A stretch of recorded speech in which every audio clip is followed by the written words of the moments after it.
Hola a todos, esto es FAGRO Punto de Encuentro, el espacio que la agencia de noticias agroalimentaria FAGRO ha creado en el ecosistema podcast para hablar de toda la cadena de valor en su conjunto, desde la semilla hasta la mesa. El sector tiene en este tiempo de diálogo una oportunidad para compartir sus experiencias, contar sus problemas y necesidades y poner en valor su trabajo con sensatez. Intentamos aclarar las dudas y nos sumamos a los esfuerzos para entre todos trabajar por un sistema más sostenible. Hablamos en el anterior podcast de FAGRO Punto de Encuentro del impacto del cambio climático en la agricultura. España es un país muy vulnerable al aumento de las temperaturas, a la desertización y al estrés hídrico. Cada vez son más frecuentes los eventos meteorológicos adversos, como ha sido este verano con inundaciones, pero también con la sequía. Y los agricultores lo están sufriendo en sus carnes, sobre todo por la pérdida de cosechas.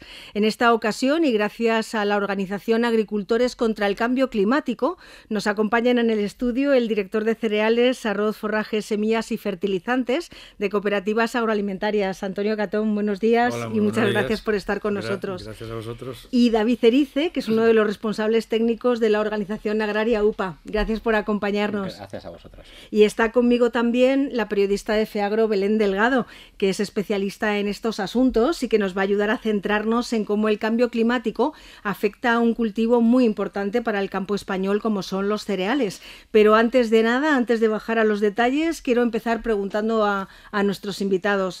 Antonio, ¿cómo está la situación en este momento? Bueno, buenos días a todos. La situación está asimilada por todo el mundo, ¿no? Estamos viviendo una época muy complicada, aparte de los golpes de calor que hemos tenido, los efectos sobre los cultivos, hemos tenido la guerra de Ucrania, tenemos una serie de elementos que nos están distorsionando. Cuando yo doy charlas hablo siempre de cisnes negros, y creo que los cisnes negros han desaparecido ya, porque cada mañana cuando te levantes hay una noticia que te sobresalta y ya sabes que el mercado va a cambiar, ¿no? Estamos en un momento, primero, difícil, porque España es un país muy deficitario en producción en consumo de cereales y semillas oleaginosas, y efectivamente y el Mar Negro es uno de los puntos de suministro más importantes que tenemos. Por lo tanto, bueno, pues estar pendiente todo el día de las noticias de lo que pasa, pues es un estrés añadido al estrés climático y al estrés del calor y al estrés de producir y no producir, etcétera, etcétera. Sí, tenemos un escenario complicado, ¿verdad, David? Sí, yo creo que ahora mismo la palabra que mejor lo define es incertidumbre. Los agricultores están empezando a planificar sus siembras y ahora mismo hay en la cabeza del agricultor es ¿qué hago? Estoy ante una campaña en la que tengo que empezar a decidir qué dinero invierto, sin saber muy bien qué es lo que voy a recoger, ya no desde el punto de vista productivo, sino también desde el punto de vista económico, porque en esta ocasión el nivel de costes de producción está a un nivel mucho más alto que cualquier otra campaña cuando empiezas, y no sabemos si el nivel de precios que ahora mismo está en los mercados de cereales se puede llegar a mantener o no. Nos podemos encontrar dentro, como ha dicho Antonio, dentro de 8 meses o dentro de 9 meses, una situación muy diferente, que yo no sea capaz de recuperar el nivel de costes de producción, sin contar lo que ha pasado este año, y es que los rendimientos se caigan por una sequía. Gracias a los dos por acercarnos a cómo está este momento realmente de inquietudes y de incertidumbre. Y ahora vamos a poner la atención en algunos datos sobre las condiciones cambiantes del clima y cómo afecta a cereales. Belén, cuéntanos. Sí, buenos días a todos. El campo español ha vivido este año una de las campañas de cereales más anómalas de los últimos tiempos. Ha estado marcada no solo por los efectos de la guerra en Ucrania, como ya habíais comentado, por ese incremento de costes, sino también por la reducción de las cosechas debido al calor y a la falta de lluvias. La cosecha ha bajado un 30% respecto al año pasado, y en algunas zonas productoras el descenso ha sido todavía más acusado, del 40%. España, con una producción de unos 18 millones de toneladas, es un país deficitario en el comercio de cereales, por lo que la subida de las temperaturas puede empeorar aún más esa dependencia del exterior. Hablábamos al comienzo de este podcast, evidentemente, de la guerra de Ucrania y del conflicto de Ucrania. ¿cómo se puede superar una situación a la que se incrementan los costes en fertilizantes, costes en energía? Es decir, en el que la guerra de Ucrania no solo dificulta lo que es el tránsito de mercancía por el Mar Negro, como hablábamos antes, sino que además provoca una inflación que hace que la rentabilidad todavía esté más amenazada. Antonio, ¿cómo pueden afrontarlo los agricultores? Bien, yo creo que todas las cosas malas que ocurren y todo lo que es negativo para cualquier sector y para la sociedad, de ello siempre se puede sacar algo positivo y siempre podemos encontrar lo que se dice, las crisis dan oportunidades, ¿no? Quizás estemos en un momento, además por la guerra de Ucrania, desde el año 18, con la guerra comercial entre China y Estados Unidos, estamos metidos en un cambio de época, en un cambio de era y en un cambio de circunstancias, ¿no? Y quizás todas estas circunstancias negativas nos hacen aprender y trabajar de una manera diferente. ¿Cómo puede el agricultor ahora adaptarse a la situación de... No olvidemos que Rusia es uno de los principales exportadores de nitrato, de fosfatos y de potasa, no es uno de los principales exportadores mundiales. Por lo tanto, ¿cómo nos podemos adaptar? Pues a lo mejor el agricultor a partir de ahora puede dimensionar mejor su abonadora, puede ser más racional en el abono que utiliza, puede fijarse más, tenemos herramientas. Los tractores ahora son una maravilla, son unas máquinas que te dan una tecnología bastante brutal, ¿no? para sacarle provecho. Y quizás estemos en la época en la que, oye, sí, me vale una tonelada de nitrato 1.100 euros, pues yo no tengo que echar una tonelada en una hectárea, ni tengo que echar, es decir, tengo que poner el abono necesario en cada punto que lo necesita realmente. Tengo que hacer análisis de extracción de nutrientes y a lo mejor eso nos va a cambiar y nos va a facilitar mucho mejor las labores. Creo que es el momento de cambiar, no de trabajar como lo hemos hecho toda la vida, pues porque no pasaba nada.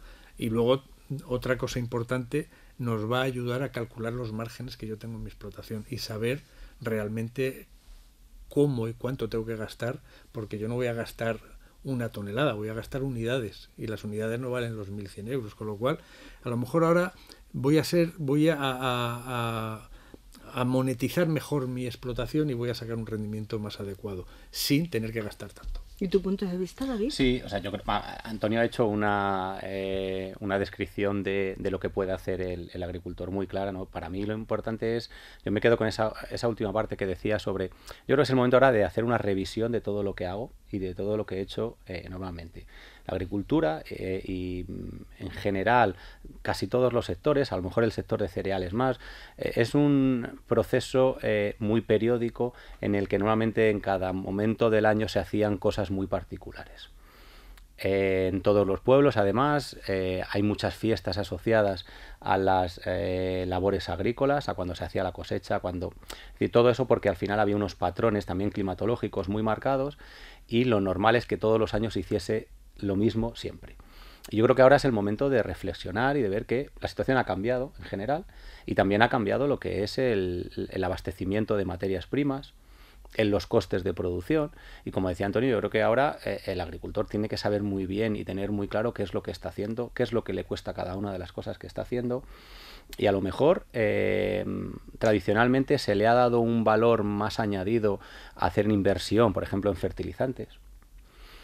En la agricultura de secano, los cereales de secano, el coste más importante es el abonado y a lo mejor ahí sí que hay un margen para hacer las cosas mejor, como decía Antonio, utilizando nuevas tecnologías, pero también utilizando el conocimiento agronómico y yo creo que ese tiene que ser un poco el mensaje que lancemos a los agricultores. Revisión de cada una de las actividades, de cada una de las decisiones y analizar exactamente en qué me puede beneficiar cada una de esas decisiones. En el caso de las cooperativas, por ejemplo, ¿cómo se están eligiendo las semillas más productivas en función del clima? Bueno, yo creo que no solamente en las cooperativas, esto es una cadena. Nosotros la producción de cereales empieza en la elección, o más que en la elección, en la elaboración de unas semillas, y eso ya es la cadena que llega hasta la mesa, como has dicho en la introducción, ¿no? De la semilla a la mesa. Afortunadamente hoy en día los agricultores cuentan con muchísimos técnicos, no solamente en sus empresas, que son las cooperativas, sus organizaciones, tienen empresas de las casas de semillas que les orientan, hay muy buena información se está trabajando y precisamente nosotros estamos en ese trabajo de buscar variedades cada vez más adaptadas a las condiciones. Es muy complicado porque hacer una variedad no se hace de la noche a la mañana, y las variedades que están ahora en el mercado se empezaron a hacer hace 10, 12 años y posiblemente no existían los problemas que hay ahora. Existen los problemas de siempre, de mejor utilización de todas las herramientas que yo utilizo para producir. Y bueno, pues ahora ¿cómo se aconseja? Pues analizando las semillas, todos los estudios que hay sobre una variedad determinada, todos los ensayos que se han hecho sobre esa variedad determinada, y se eligen variedades que primero tenemos que tener en cuenta que el agricultor es soberano y elige la variedad que le puede gustar más o le puede gustar menos, pero es verdad que hoy día hay muchísima información sobre el comportamiento de una variedad a determinados ambientes, ¿no? Es relativamente más fácil que antes. Y David, en el caso de UPA, pero bueno, igualmente como hablábamos de las cooperativas se aplica al resto de productores, ¿cómo se está, pues eso, eligiendo la semilla? Estamos demasiado pendientes a lo mejor ahora también de la información meteorológica, de las previsiones del clima. ¿Hay una sola variedad o que digas, bueno, es que esta nos resuelve prácticamente todo, o hay que ir probando cada vez más? Volvemos un poco a la pregunta anterior. Yo creo que aquí lo importante es que los agricultores ya están en el camino, pero tienen que ser conscientes de que que yo haya tenido en los últimos 10 años una utilización de una variedad que me ha resultado muy bien, no tiene por qué significar que esa variedad me vaya a funcionar siempre bien. El nivel de evolución de los nuevos materiales vegetales es altísimo. Ya lo estamos viendo, como cada vez las semillas que se van utilizando, vamos a decir que son más nuevas, ¿vale? Ya no tenemos, entre las semillas más utilizadas ya no aparecen semillas registradas hace 20 años o 25 años, sino que nos vamos adelantando mucho a esa situación, porque el nuevo material te va aportando características mucho más interesantes. Ya no solo desde el punto de vista productivo, que al final es el dato más importante que analiza cada agricultor, sino también un poco la adaptación a las zonas de producción. En España sabemos que tenemos una cantidad de ambientes climatológicos muy diferentes y por tanto no todas las semillas tienen que funcionar igual en cualquier sitio. Hay épocas de siembra diferentes, ciclos de producción diferentes. Incluso cada año en una misma zona el ciclo de producción varía porque las condiciones climatológicas varían, ¿no? Con lo cual yo creo que el agricultor, como dice Toño, hay muchísima información ahora mismo en cuanto a nuevas variedades, a todo tipo de semillas. El agricultor, hay veces que a lo mejor hay demasiada información y es difícil y nosotros lo tenemos que filtrar de alguna manera para que sea más útil esa información, pero sí que tiene que ser consciente de que tiene que estar en continua renovación de la información. Y lo que un año me ha venido bien, una variedad me ha venido bien, pues a lo mejor esa variedad me ha venido muy bien porque el ciclo de ese año era justo para esa variedad. Y a lo mejor lo que hay que intentar es tener diferentes alternativas dentro de una explotación para poder también adaptarte un poco a cómo venga un otoño, por ejemplo, que te venga más o menos lluvioso y que en la época de siembra sea un mayor, antes o después. ¿Y luego, qué tipo? Luego hay una cosa que lo estamos repitiendo aquí y se habla. Hablamos de sequía. Y lo que tenemos que recordar siempre que el problema de nuestras malas producciones no es la sequía, es el calor. Nosotros el 85% de la producción de cereales en España es secano. Y secano no hace falta traducir qué significa. O sea, secano es lo que caiga, y si no cae. Pero lo que produce un estrés al rendimiento es lo que ha pasado este año. Este año ha sido, ya lo vimos en el año 17, lo hemos visto este año. Teníamos una cosecha, había llovido el mes de marzo y abril, había llovido impecablemente bien, y llegó el mes de mayo y la primera ola de calor que arrasó el cereal fue, ¿qué pasa? Que la planta suda, respira y transpira mucho más que lo que le llega de la fotosíntesis, lo que le llega del ciclo desde la raíz, ¿no? Y eso es lo que mata, la falta de, si le añades a más, falta de lluvia, pero lo que realmente hace mucho daño a nuestros cereales la temperatura. Antonio, aludiendo a la pregunta, a la respuesta que nos había dado David, si hacemos una fotografía sencilla de zonas de producción, ¿cómo están los cultivos ahora mismo? ¿Cuál sería tu análisis en los principales cultivos y zonas? ¿Ahora mismo? Ahora mismo. Pendientes del cielo. Ahora mismo estamos, bueno, del cielo y de la PAC. Pero bueno, eso es otra historia. Esa es otra, porque no saben qué sembrar teniendo en cuenta, ¿no? Yo creo que que eso es un mantra, no sabemos qué sembrar, sí sabe lo que se va a sembrar, se va a seguir haciendo las rutinas de siempre. Espero que se hagan mejor, pero se van a hacer las rutinas de siempre. Yo cambiaré, por ejemplo, colza no hemos podido sembrar, había una inercia de crecimiento de colza, pero no ha llovido, con lo cual la ventana de siembra de colza la hemos perdido, pero se va a sembrar. Y mira, el ejemplo que tenemos, ¿no? Cuando se aprobó las siembras en barbecho, la prensa, todo el mundo decía, España va a ser un girasol, lo vas a ver desde la luna y va a ser una flor amarilla, que se sembró donde se sembraba. No se sembró mucho más porque no estamos locos. Pero hay un matiz.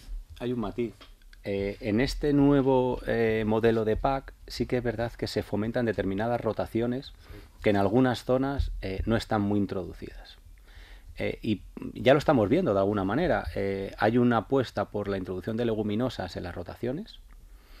Es verdad que venimos de un año malo de cosecha y eso hace que haya afectado los rendimientos de la semilla que se ha producido este año para esta campaña, pero ahora mismo hay un déficit muy importante de semilla de leguminosa que va a ser necesaria para los agricultores para cumplir con esas rotaciones que se van a fomentar. Entonces sí que la PAC, es verdad que al final pues los cultivos de cebada, de trigo van a ser cultivos fundamentales en nuestro campo, pero sí que va a haber una orientación hacia determinadas especies de leguminosas y que ahí ya lo estamos viendo ahora, como esa necesidad de los agricultores pues está haciendo que no haya semilla de leguminosa y la que hay pues tiene un precio muy caro. Pero ¿al cereal le van a afectar los ecoregímenes? Bueno, al cereal como tal... A la explotación. Claro, al cereal como tal no le afecta ni en positivo ni en negativo. Lo que sí que el agricultor tiene que tener en cuenta que de manera hay diferentes ecoregímenes y lo puedes cumplir de una manera o de otra, pero si te vas por el ecorégimen de la rotación, lo que tienes que tener claro es que tú no, en una parte importante de la explotación, tú no puedes repetir una cebada sobre una cebada, pero sí que lo puedes alternar con un trigo o le puedes meter una leguminosa. Al final, el efecto de esas rotaciones a medio y largo plazo va a ser muy positivo para los cereales. Y creemos que si se hacen más o menos las cosas medio bien, incluso para lo que hablábamos antes de ajustar costes de producción, pues también puede ser interesante, porque está totalmente demostrado que la introducción de una leguminosa en la rotación de los cultivos te hace que tengas que gastarte menos dinero en fertilización. Otro matiz será el que o no tengo semilla de leguminosa o que luego no haya un mercado claro para esa, pero solo como concepto agronómico para los cereales también le puede venir bien, porque vamos a tener un cereal más sano y con un suelo, con una capacidad de producción quizá mayor que el que tenemos ahora. Mayor materia orgánica, y es verdad que todos los cambios siempre son difíciles de asimilar de golpe, ¿no? Pero bueno, la primera reforma se hizo en el año 92, han pasado muchísimos años y ya es una cantinela conocida, ¿no? Entonces, bueno, empezar siempre va a ser complicado, más este año. Pero bueno, hay que mirar a largo plazo y dentro de como dice David, dentro de 2, 5, 6, 7 años a lo mejor le agradecemos la mayor aportación de materia orgánica al suelo nuestro, ¿no? ¿Y nos podéis facilitar también algún tipo de datos sobre ensayos que estáis haciendo en el terreno sobre el uso de semillas, también de las certificadas, de cómo se puede mejorar la gestión del suelo, de los recursos hídricos, teniendo en cuenta las condiciones del cambio climático? Sí, sobre estas cuestiones siempre ha habido bastante información a disposición de los agricultores. Información que tradicionalmente pues se ha generado o por parte de los obtentores de las semillas o de algún instituto público. Lo que hemos intentado también dentro de la campaña de agricultores contra el cambio climático es ser los propios operadores del sector, las organizaciones agrarias, las cooperativas, el intentar generar esa información también un poco que salga también de los agricultores y también hacer cosas en explotaciones, vamos a decir, de manejo real de agricultores, no en ensayos totalmente científicos en el que se hacen las cosas en microparcelas, sino en manejo de agricultor. Y la verdad es que llevamos unos años en el que no entramos a valorar si una variedad es mejor o otra, sino lo que se intenta es ver qué me aporta o qué me puede aportar una inversión como agricultor en una semilla R1 o R2 que va a tener un coste en principio unitario mayor que el que me puede generar una semilla de reempleo. Y ahí también lo que intentamos es hacer una valoración integral en cómo reaccionan esos diferentes tipos de semillas sobre el campo, y también un poco trabajando sobre las diferentes dosis que hay que aplicar en cada una de esas semillas a la hora de la siembra. No tengo que invertir el mismo dinero, la misma cantidad de semillas por hectárea si es una semilla certificada o no. Y ahí la verdad es que en los 3 años que llevamos haciendo este trabajo, prácticamente en todos los sitios, las conclusiones son las mismas. Una semilla certificada te aporta un plus con respecto a una semilla de grano acondicionado, pues que podemos estar hablando entre el 10, el 12%. Es verdad que en los años en los que las condiciones climatológicas, como las de este año, son más duras, vemos que esa diferencia se hace un poquito mayor. Cuando las condiciones vienen más o menos bien, pues al final es mucho más fácil que un grano acondicionado, bien acondicionado, bueno, pues tenga un desarrollo, vamos a decir, óptimo. Y las diferencias de rendimientos, pues a lo mejor tampoco son apreciables. Pero sí que cuando vienen mal dadas, cuando hay unos problemas de estrés hídrico, como decía Toño, o de aumento de temperaturas, pues a lo mejor esa semilla que tiene, vamos a decir, una capacidad genética más actualizada, pues sí que es capaz de luchar algo más con respecto a esas situaciones tan drásticas. Lo tenemos que ver en que con las condiciones climatológicas que hemos tenido este año, hace 20 años en muchos sitios las cosechadoras no hubieran entrado. Sin embargo, ahora es difícil la parcela en la que no entra la cosechadora. Se tiene un rendimiento bajo, es verdad, pero antes había muchas parcelas en las que directamente no se cosechaba. Y seguro que las condiciones climatológicas que hemos tenido este año pues no han sido mucho mejores que las que hemos podido tener una sequía como la del año 95 o años en los que realmente el material genético a lo mejor que se utilizaba pues era diferente o peor al que había ahora.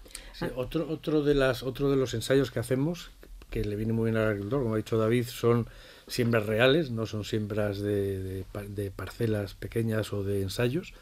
Es ver el ciclo, es decir, sembrar unos días antes, sembrar unas semanas antes, sembrar unas semanas después, las mismas variedades sembradas en diferentes tiempos para ver cómo el ciclo le afecta en qué momento hayas sembrado y vayas a cosechar, ¿no? Eso también es muy importante.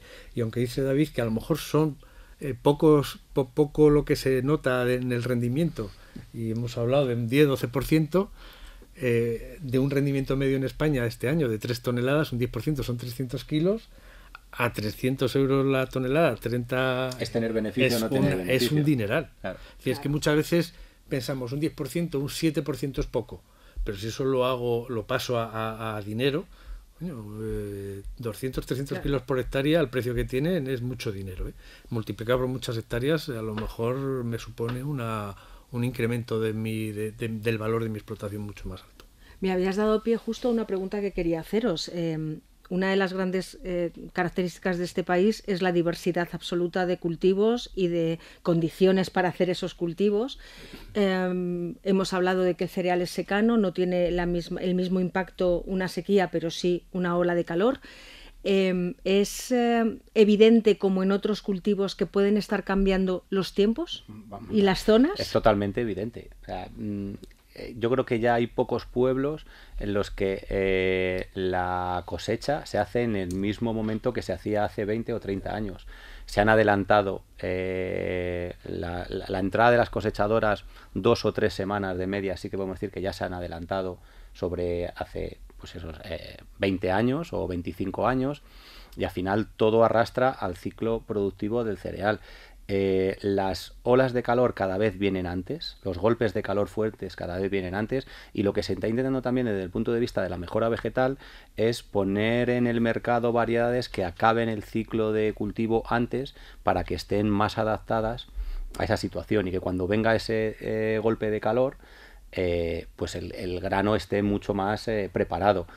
Los refranes típicos habrá que ir adaptándolos, ¿no? El abril y mayo hacen el año, cosas de estas, pues a lo mejor antes el mes de mayo era un mes mucho más importante, y a lo mejor ahora el mes de abril va a ir ganando cada vez más fuerza en esa consecución de cosecha, ¿no? Todo eso, bueno, pues seguro que ya se está notando seguro.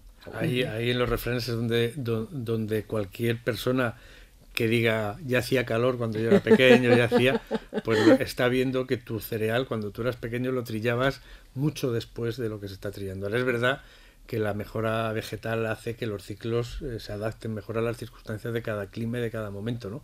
Pero hasta en esas cosas, en esos pequeños detalles del cotidiano de la vida, nos damos cuenta que hay un cambio en el clima, hay un cambio que nos está, que si no hacemos algo nos va a venir para muy mal.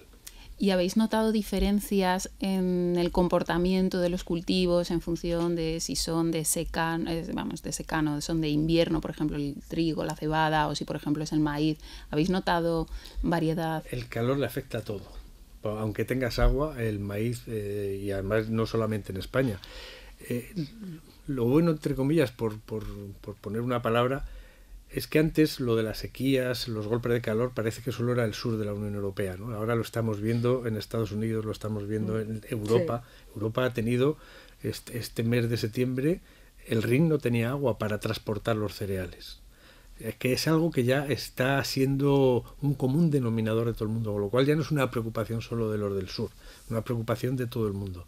Y sí, afecta, el calor es porque te acelera los procesos de formación de los granos, ¿no? Y aunque tengas agua, si el calor es más potente, pues lo que nos pasa en secano, se evapora y te deja el grano arrugado, te lo deja pues asurado, como decimos, ¿no? En el campo. Y más teniendo en cuenta que, por desgracia, cada vez vamos a tener menos agua. Ya lo estamos viendo. Este año ya ha habido restricciones en muchos sitios de riego, y con las temperaturas tan altas que ha habido este año, pues la conjunción entre temperaturas más altas y menos disponibilidad de agua, pues hace que los rendimientos bajen. Ya es verdad que el regadío nos da una estabilidad de producción que el secano no tiene, siempre y cuando el regadío tenga la disponibilidad de agua. Porque si no, se acabó, ¿no? O sea, el regadío es una herramienta fundamental como abastecimiento de alimentos, está claro. Ese es en cuanto a la diferencia de lo que aporta una hectárea de regadío en cuanto a abastecimiento de alimentos con una de secano, es muchísimo mayor la del regadío, y gracias a eso tenemos esa estabilidad como podemos tener pues en cultivos como la remolacha, como podemos tener el maíz, las patatas. Pero claro, es verdad que cada vez tenemos menos disponibilidad de agua, y entonces cada vez hay que utilizarla mucho mejor. Se está haciendo mucha modernización de regadíos, y lo que tenemos que tener en la cabeza es eso: hay que ir a aprovechar cada gota de agua lo mejor que podamos. Hablamos, y decía al comienzo de este podcast, ¿no? de vuestra pertenencia, y gracias a que a Agricultores contra el Cambio Climático estamos aquí hablando de esta cuestión. ¿La conciencia en el sector es completa? ¿Notáis que haya resistencia? Muchísima. Vamos a ver. A mí me gusta verlo desde el punto de vista positivo. Desde el punto de vista positivo. Tú hablas con agricultores y evidentemente ellos son conscientes de que las condiciones están cambiando, ¿vale? Eso está claro. O sea, no hay que ser muy avispado, que además ellos viven mirando el cielo todos los días para saber que las condiciones están cambiando. Es verdad que hay un problema, y es que el sector en muchas ocasiones se ha sentido criminalizado como generador de cambio climático. Y yo creo que ahí es donde está esa visión que hay veces que se ve al sector como un sector negacionista, pero porque lo primero que le viene a la cabeza cuando hablan de cambio climático es que el sector es generador de no sé cuántas emisiones y tal. Entonces yo creo que ese es el problema cuando se menciona la palabra, pero que el sector sabe que se está cambiando las condiciones y que tiene que tomar decisiones para adaptarse. Yo creo que sí. Lo que pasa es que está esa otra parte que es difícil de combatir, ¿no? Y que el agricultor se defiende por no ser culpable. O sea, nos están diciendo, claro, le están diciendo a un agricultor que está arando o está con su tractor cosechando, y le pasan 2 o 3 aviones por encima y le dicen él con su tractor que yo soy el culpable del cambio climático, ¿no? Entonces, claro, esa defensa que hace, pero fijaros si es consciente que tener una fábrica al aire libre es que no es una fábrica cerrada con aires acondicionados, con electricidad asegurada, es que ya no, y además las circunstancias están cambiando, porque antes decía, bueno, yo dependo de lo que caiga, ¿no? De que llueva, que no llueva, pero es que ahora dependo de si voy a tener abono, si no voy a tener abono, si voy a tener semilla, no voy a tener semilla. Es decir, todas las herramientas que el agricultor utiliza para hacer su trabajo pues son un impedimento importante, y sin embargo lo sigue haciendo. Y además tenemos, mira, si es hay una cosa que es muy importante, y que la sociedad lo sabe. Lo que pasa es que como nos pueden dirigir. Durante la pandemia la agricultura no paró de trabajar ni de darnos de comer. Y evidentemente es algo que se le agradeció en su día, pero luego se nos olvida, porque enseguida nos empiezan a acusar, y nos dicen... Porque nos olvidamos de esas cosas, de esas noticias negativas, y al final tú tienes que volver a tus prioridades, que por desgracia la alimentación no es una prioridad. Bueno, en la sociedad occidental, a lo mejor ahora tenemos algunas cosas que nos vienen a la cabeza que dices, uy, pues a lo mejor esto de los alimentos sí que no está tan asegurado. Pero si vamos a empezar a tener verdaderos movimientos migratorios por hambre. Es bueno, decir, pero eso ¿no? es lo que está pasando en el mundo, los cambios de paradigma, aparte del hambre. Evidentemente, nosotros los europeos tenemos la suerte de vivir en la zona rica, pero también la zona rica ha visto en peligro el suministro de materias primas, en todos los sentidos. Si nos faltan abonos para la siembra en Europa, ¿qué nos diferencia? Que tenemos dinero para comprar, pero todavía. ¿hasta dónde Claro, llega? claro, ¿Hasta dónde llega la defensa? El problema de estas cosas es que vuelven los nacionalismos. Yo he oído cosas absurdas en España decir, tenemos que producir el cereal que consumimos. España es imposible. España es una máquina de consumo de cereal. España es uno de los países más importantes del mundo de cereales. El ejemplo, este año estamos 18 millones de producción y consumiremos cereal, no otros productos cereal, alrededor entre 36 y 38 millones de toneladas. O sea, la escuela de trading que es España para el mundo del cereal es fundamental. Entonces, bueno, pues ahora si viene alguien iluminado y dice, no, los españoles vamos aquí a sacar pecho y vamos a producir, son contrarios a las mejoras vegetales, son contrarios y sin embargo queremos producir. O sea, y el agricultor sabe lo que tiene que hacer y no le tengas que decir que va a ser el campeador de la fábrica de pienso, ¿no? Va a hacer su producción, va a hacer muy bien, va a buscar las mejores variedades que tiene y va a intentar hacer lo mejor posible con las herramientas que le da el mercado para producir. Y creo que es una persona absolutamente concienciada. Y otra cosa, lo que creemos que le falta al agricultor es que saque pecho. Porque totalmente de que acuerdo. saque pecho sobre lo que él hace y los trabajos que está haciendo y convencer a su entorno. ¿Sabes lo que pasa? Que sería mucho más fácil eso si el agricultor viese de la sociedad urbana que realmente se valora su trabajo. Porque yo creo que es la imagen del sector agrario sigue siendo una imagen de segunda categoría. El que se quedaba en el pueblo pues era el que porque no valía para otra cosa. Y es verdad que el propio sector en muchas ocasiones se lo ha creído y ha generado hacia afuera esa sensación pero también yo creo que tiene que haber esa empatía, porque en las situaciones, por ejemplo, como la que estamos ahora, de incertidumbre, de problemas, tiene mucho más que perder la sociedad urbana que la sociedad rural. Claro. Es mucho más dependiente, mucho menos autosuficiente una persona que vive en Madrid a una persona que vive en un pueblo de Castilla y León en el que viven 4 personas, que tiene muchos problemas porque no hay nadie, porque hay pocos servicios, pero las necesidades básicas de alimentación las tienen mucho mejor cubiertas. Yo creo que ese es a lo mejor también un poco lo que necesitaría el sector. Es verdad que estamos en una sociedad muy urbanizada, mirando muchas veces de espaldas al campo, y que cuando le miramos al campo lo miramos casi como con recelo de que son los que tienen que generarnos cosas que nosotros no valoramos. En la pandemia conseguimos tener 2 minutos de relato, pero ahora se nos ha vuelto a quedar la conciencia en el supermercado. Es decir, parece que nace mágicamente. El día en el que nos demos supermercado. cuenta que con un iPhone no se come. Efectivamente. Porque el iPhone lo usamos, llamas ¿Se puede a hacer Amazon. publicidad de marcas? Da igual, es la que tenemos. Te pones en globo, pones no sé qué, y te traen comida a casa, ¿no? El día que no venga es cuando se da cuenta que tengo. O sea, que un teléfono de estos vale 3 toneladas, sí, vale el rendimiento de cereal. Es que es un teléfono, una hectárea de. O sea, el valor de un teléfono de los de ahora es lo que produce un agricultor en una hectárea. Y luego también... Es limpio, ¿eh? No, si quitan los costes, pues pueden ser 40 o 50 hectáreas. Sí. No, y luego también habría que pensar en ese papel del agricultor que muchas veces se ignora o se obvia, que es el de custodio del medio ambiente, protector de la naturaleza, es decir... Que cuando salen los de aquí... tienen que ir allí y lo tienen que tener bonito y cuidado y como yo quiero, ¿no? Para que tú vengas, ¿no? Y luego se quejan del ruido de las gallinas. Es que las personas que vivimos en ciudades estamos atontados. Pero atontados a más no poder. No hay que ganarse muchos enemigos. No, pero es verdad, te vas a un pueblo, a una casa rural que tiene una granja y protestas porque, coño, aquí has salido al campo. Pues hay que mosquitos en que el nos hagan campo. un Netflix del campo, ¿no? Directamente. No, va a ser un Instagram que estoy en una... no sé qué es horroroso, ¿no?